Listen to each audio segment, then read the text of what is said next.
Una chica de apenas 15 años cometió el error de hacer autostop en una carretera de California.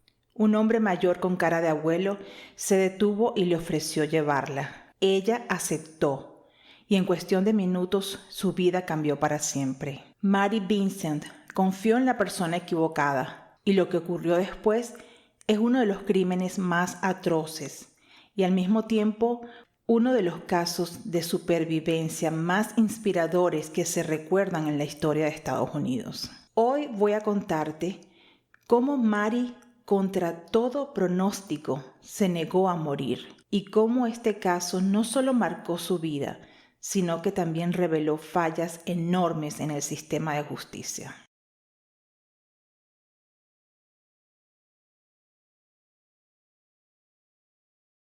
Mary Vincent tenía apenas 15 años en septiembre de 1978. En esa época, ella estaba atravesando un momento muy difícil en su vida.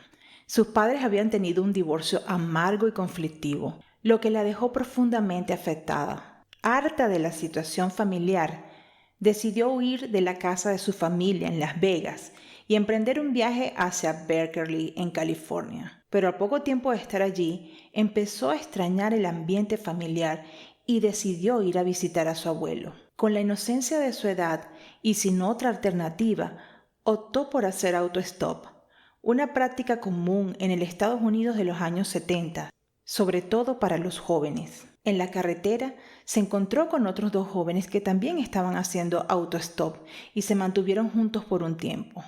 De repente, una camioneta van se detuvo y Mary corrió a pedir al conductor que por favor les diera un aventón a los tres. El conductor de la van, Lawrence Singleton, de 51 años, le dijo que podía llevarla, pero con una condición inquietante. La llevaría solamente a ella, no a los otros dos. Los asientos traseros de esta camioneta habían sido removidos, así que el espacio de atrás estaba libre. Los muchachos le dijeron a Mary: «Yo no entraría ahí si fuera tú». Mary también se sintió incómoda con la situación, pero estaba tan cansada y realmente quería llegar lo más pronto posible a su destino, así que ignoró su instinto. Aceptó que el hombre la llevara. Al fin y al cabo, era un hombre mayor que le recordaba a su abuelo. Durante el trayecto, Mary estaba tan cansada que se quedó dormida por un rato. Cuando se despertó, se dio cuenta de que el hombre estaba conduciendo en la dirección equivocada y así se lo señaló. Singleton se disculpó y le dijo que se había equivocado, que iba a intentar volver al camino, pero que necesitaba detenerse en un lugar a orinar. Entonces se internó por una zona un tanto aislada que se alejaba de la carretera. Ya a estas alturas, todas las alarmas de Mary estaban encendidas. Cuando Singleton se detuvo, ella se preparó a salir corriendo, aprovechando que él había salido de la camioneta. Pero se dio cuenta de que tenía una trenza del zapato desatada, así que se agachó para ajustarla rápidamente. En pocos segundos, el hombre volvió a aparecer y la dejó inconsciente golpeándola con un mazo en la parte posterior de su cabeza. Cuando despertó, Mary estaba atada. Ese hombre en quien había confiado la violó brutalmente la mayor parte de la noche. Y luego, en un acto de extrema crueldad, le cortó ambos antebrazos con un hacha. Mary gritó y pataleó hasta que la pérdida de sangre la hizo medio desmayarse. El dolor era indescriptible, pero de alguna forma logró quedarse quieta, sabiendo que su única oportunidad era que él creyera que ya estaba muerta. Singleton la arrojó por un barranco al lado de una cuneta y la dejó allí pensando que si no estaba muerta ya le faltaba poco para morir. Pero Mary desafió lo inimaginable. Sobrevivió a la caída, trepó de vuelta al precipicio y en un acto de increíble voluntad y resistencia sumergió los muñones de sus brazos en el barro para frenar la hemorragia. Quería sobrevivir desesperadamente para que ese monstruo no pudiera hacerle lo mismo a nadie más. Caminó casi 3 millas por la interestatal, desnuda, completamente bañada en sangre y con sus muñones en alto, hasta que una pareja la encontró y la ayudó a recibir atención médica. En el hospital, Mary no quiso dormir hasta haber hablado con la policía. Colaboró con ellos creando un retrato hablado del agresor, logrando así su captura. Más adelante testificó en el juicio que condenó a Singleton. Su testimonio fue clave y desgarrador. Durante el juicio, Singleton pasó cerca de ella y le dijo: «Voy a terminar el trabajo así sea lo último que haga». Una amenaza que quedó grabada en su memoria. Lawrence Singleton fue condenado a 14 años, la máxima condena en aquel tiempo, pero fue liberado tras cumplir solo 8 años de pena por buena conducta. Esto causó una enorme indignación pública. Nadie lo quería de vecino y tuvo que aislarse de la sociedad como un paria indeseable. Por su parte, Mary obtuvo un juicio civil que la confortó con una sentencia de $2.56 millones, pero jamás cobró un centavo, pues Singleton estaba desempleado y no tenía recursos para pagar. Pero entonces la historia tomó un giro aún más dramático años después. Singleton se mudó a Florida y en 1997 cometió un nuevo crimen. Asesinó a Roxanne Hage, una prostituta madre de 3 hijos. Mary volvió a testificar en ese juicio de asesinato, que terminó con la sentencia de muerte de este depravado criminal. Sin embargo, Lawrence Singleton murió de cáncer en el corredor de la muerte en 2001, antes de ser ejecutado. Apenas 2 semanas después del ataque, Mary ya estaba usando prótesis. Su espíritu experimental e inquieto la llevó a modificar estas prótesis con partes electrónicas de objetos rotos. Ese mismo impulso creativo la condujo por un nuevo camino. Se convirtió en artista. Ella dice que el talento de dibujar nació después del ataque y que antes ella no podía hacer ni siquiera el más mínimo dibujo. No podía dibujar ni una línea recta. Incluso con una regla lo arruinaba. Esto es algo que despertó después del ataque. Mi arte me ha inspirado y me ha dado autoestima. Mary se casó, tuvo 2 hijos, aunque después se divorció. Hoy vive en Washington con su segundo esposo y a pesar de que ha tenido que batallar contra su terrible trauma, su vida es un testimonio poderoso de voluntad, fuerza y resiliencia. Cuéntame en los comentarios, ¿qué piensas de la experiencia de Mary Vincent? ¿Habías escuchado antes esta historia? Hay una lección muy poderosa en este caso que nunca debemos olvidar. Lamentablemente, Mary cometió el error de ignorar su intuición.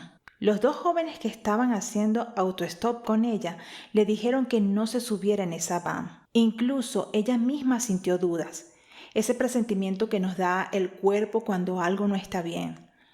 Pero estaba cansada, desesperada por llegar y terminó ignorando su voz interna. Esa decisión cambió su vida para siempre. Y esto es lo que necesitamos recordar. El instinto no siempre necesita pruebas ni explicaciones lógicas. Es esa alarma silenciosa que a veces es lo único que tenemos para protegernos. La buena noticia es que la mayoría de las mujeres estamos especialmente conectadas con nuestra intuición. Y sin embargo, en el caso de Mary, aunque no hacerle caso a su intuición la llevó al horror, lo que vino después nos muestra la fuerza de alguien que se niega a ser una víctima pasiva. La voluntad de vivir y el gran valor que demostró Mary Vincent es un testimonio poderoso de hasta qué punto el espíritu humano es capaz de sobreponerse a las circunstancias más desgarradoras. Pero la resiliencia de Mary no se mide solo en lo físico. Lo más doloroso llegó después, la soledad y la falta de comprensión de sus allegados. Como ella misma dijo con respecto a sus familiares, no pudieron con ello. Les afectó más que a mí misma. Les decía, te necesito, pero no pudieron apoyarme. Les interesaba más lo que ellos sentían sobre lo que me había pasado que lo que yo sentía. Este testimonio nos revela una verdad incómoda. Muchas veces la víctima no solo enfrenta el trauma, sino también el abandono, el estigma y la dificultad de reconstruir una vida normal. La familia, la sociedad, incluso las instituciones, no siempre saben sostener a quien más lo necesita. Esto nos conecta con otro punto fundamental. ¿Cómo se vive el día a día después de una experiencia tan brutal? Físicamente, Mary se recuperó con prótesis y múltiples cirugías, Pero el trauma no terminó allí. Años después, confesó que aún tenía pesadillas y luchaba contra el síndrome postraumático. En una entrevista dijo: "Me he roto huesos por culpa de mis pesadillas. Me he levantado de un salto y me he dislocado el hombro solo por intentar levantarme de la cama. Todos los días le rezo a Dios para que me dé un respiro y todos los días Dios me lo concede". Sus palabras muestran lo que significa vivir con las consecuencias del trauma. Las cicatrices no solo se quedan en el cuerpo y en la memoria, también se graban a fuego en el alma. Mari siguió adelante, sí, pero cargando estas marcas invisibles. "Me aferré a tanto odio, angustia y dolor durante tanto tiempo.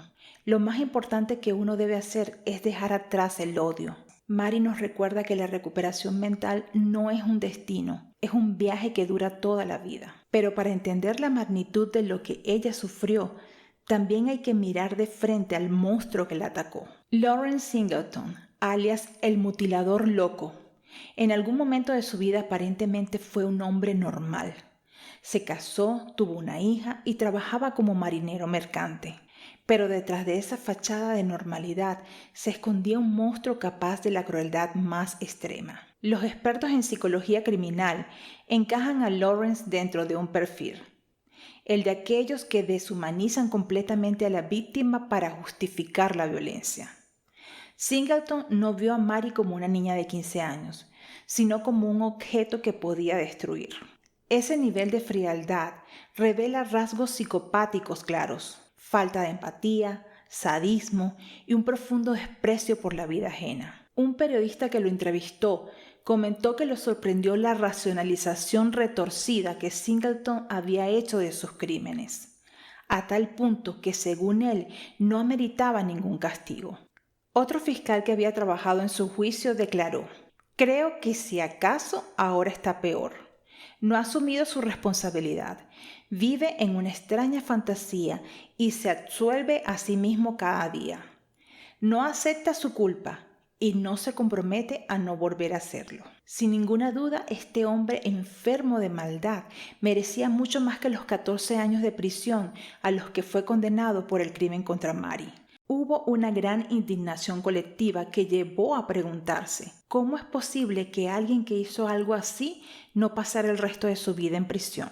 Pero existía una razón por la cual Singleton fue condenado solo a 14 años de cárcel. En el Estados Unidos de los 70, las leyes eran increíblemente laxas e indulgentes incluso para crímenes de esta magnitud. El sistema no solo falló a Mari, sino a la sociedad entera, porque, como ya hemos mencionado, años después Singleton volvió a asesinar. Este caso es un ejemplo brutal de por qué las leyes necesitan reformarse constantemente. Criminales violentos y torturadores no pueden ser liberados sin rehabilitación ni seguimiento. La historia de Singleton demuestra que no se trataba de un error único. Él era un depredador retorcido y enfermo.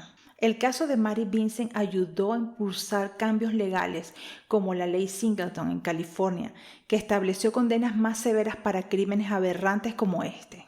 Aún así, se hizo dolorosamente patente que muchas veces la justicia llega tarde y el costo lo pagan las víctimas. El caso de Mari Vincent no es solo la historia de una niña que sobrevivió a un horror abominable. Es también la prueba de que la resiliencia humana puede desafiar la crueldad más brutal. Si esta historia te hizo reflexionar, te invito a dejar un comentario. ¿Qué fue lo que más te impactó? ¿La resiliencia de Mari, la crueldad de Singleton o las fallas del sistema de justicia? Y si quieres apoyar este canal, recuerda suscribirte, deja tu like y comparte este video para que más personas conozcan estas historias que no deben ser olvidadas. ¿Tienes alguna sugerencia para un caso que te gustaría que abordáramos en este canal? Déjamela también en los comentarios. Gracias por estar aquí y hasta el próximo video.